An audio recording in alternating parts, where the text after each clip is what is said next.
We are talking Beyond the Gates of Hell. This one written and directed by Dustin Ferguson. I'll be quite honest, Dustin Ferguson is not one of my favourite filmmakers. He actually was responsible for one of my worst films of the year in a previous year. So here we have Beyond the Gates of Hell, which feels like a kind of throwback to the kind of Italian sort of style demon kind of like zombie movies that we got of yesteryear, and does it kind of improve on the track record that I've seen from Dustin Ferguson's work? Well, let's tell you about the story. Now, it's only a relatively short film. It's about 45 minutes, including credits, and about probably less than 40 of actual kind of story. It focuses on a couple who buy a house which has had a bloody history, rumours of, you know, a Satanist kind of living there and people being murdered, etc. And they get it for the cheap off a realtor played by the only recognisable name for me, Brinke Stevens. And yeah, so they're there, and of course the wife doesn't feel particularly kind of comfortable about it, and eventually we find that there really is kind of like some sort of demonic and undead evil presence within this kind of house. But is it too late? Well, you'll have to watch the movie and find out. So let's talk about what I think works in this movie. Now, this might sound like it's a little bit of an obvious thing to say, but I will give it credit for actually having a narrative story arc. Having watched a couple of previous movies from Dustin Ferguson, some of them don't.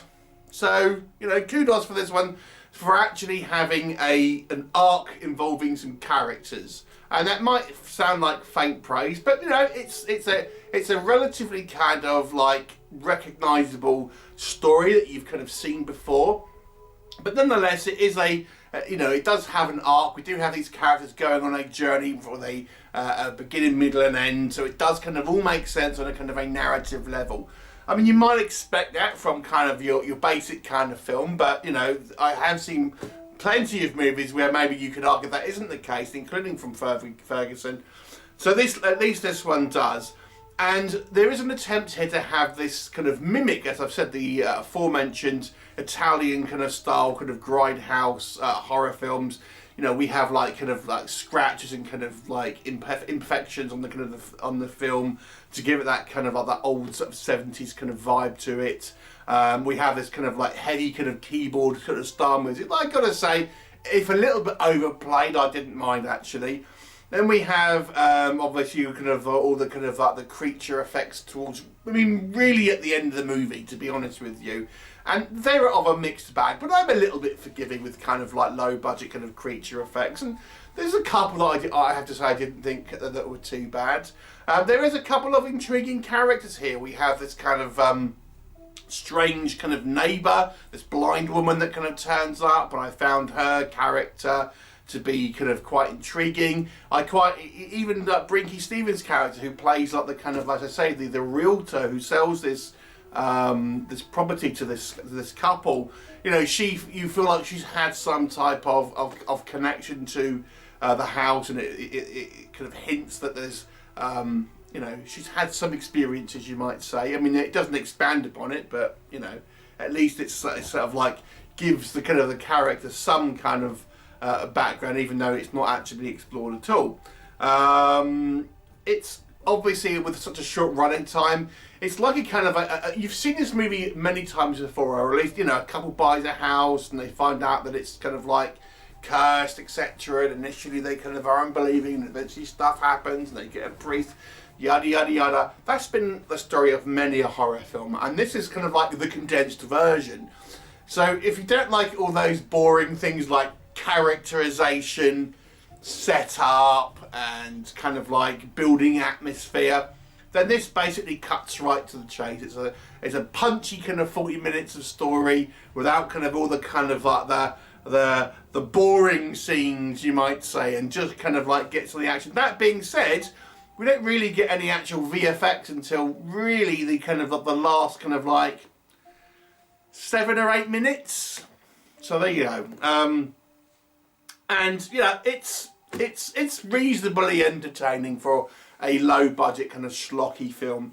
What doesn't work? Okay, I mean, like I've said, this movie really is a condensed version of many a story that you've seen before. The story isn't anything new. I mean, I give it credit for having a comprehensible plot where it does, you know, it makes sense and you can kind of understand the motivations and kind of where the story is going, but it's really just kind of like retreading very familiar ground, albeit, as I said, it's a condensed version, so we really don't get a huge amount of character building. As I've said, Brinke Stevens' character, you know, it is hinted that she has some sort of connection to the house and is aware of what's going on, but it's just like, it's just said in dialogue. There's no like actual seeing what that's all about. It's just like, well, she has something to do with it, but we don't actually kind of know what.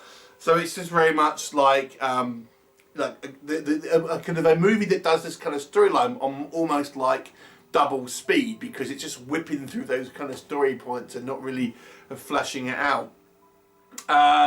The acting is like, you know, it's a silly kind of schlocky B movie that's kind of probably filmed pretty quickly with minimal kind of like takes and kind of in a very kind of short time. So the acting is a little shocking. It's not terrible, I don't think, for this kind of style of film, if I'm being honest with you. But if you're looking at it, it's in a vacuum and you're comparing this to kind of like just horror movies in general, yeah, the acting isn't brilliant. Although, again, if you're a low-budget B-movie fan, I don't think it's not that bad. But it's worth pointing out for maybe those who don't watch this kind of stuff on a regular kind of basis.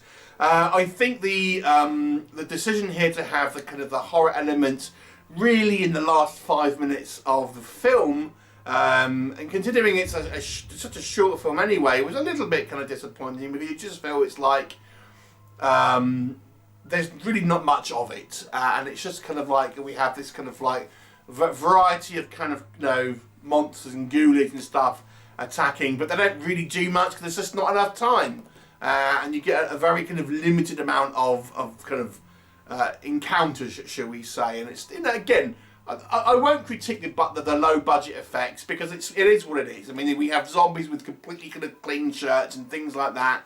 You know, you can kind of go into this movie not expecting necessarily like a realistic portrayal of what it would be like to face, you know, zombies that have been risen from the grave like for years, you know, that have been in the ground for years. But you ain't going to get that in this movie, but it's just silly schlock. But I feel like they could have been introduced a little earlier and had a little bit more kind of like of the supernatural horror elements actually kind of on screen, rather than just a very, very sort of quick kind of 5-6 minutes of it towards the end.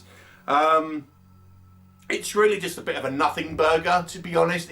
And I think, to be honest, some of the artistic designs to have it, this kind of retro feel with the kind of the imperfections and the kind of the film scratches, is a little bit overdone. And considering we've got clearly things like, you know, modern cars, and it's not like it's pretending to be like you know, a movie set like in the 70s and stuff, it doesn't really make sense why you would have these kind of like you know, film scratches and stuff like that, and in a film which is obviously taking place in modern America. You know, it doesn't really kind of fit the aesthetic. It's more entertaining than many other Dustin Ferguson films that I have seen, I'll be honest with you, and because it's such a short running time, it's quite digestible. If we just want to kind of like a very quick kind of like story where, you know, you get a couple gathering into a house and there's a curse and all of that. So, you know, I found it watchable at the very least. Do I think it's a good film? No, and I probably wouldn't even say it's an average film, but it's not horrible. I'll give it a 4 out of 10, a bit of a below average film, but it's watchable if you understand what you are kind of getting yourself in for. So it's a 4 out of 10. Have you seen it? What did you think of it? Please do leave me a comment, and I shall look forward to seeing you next time.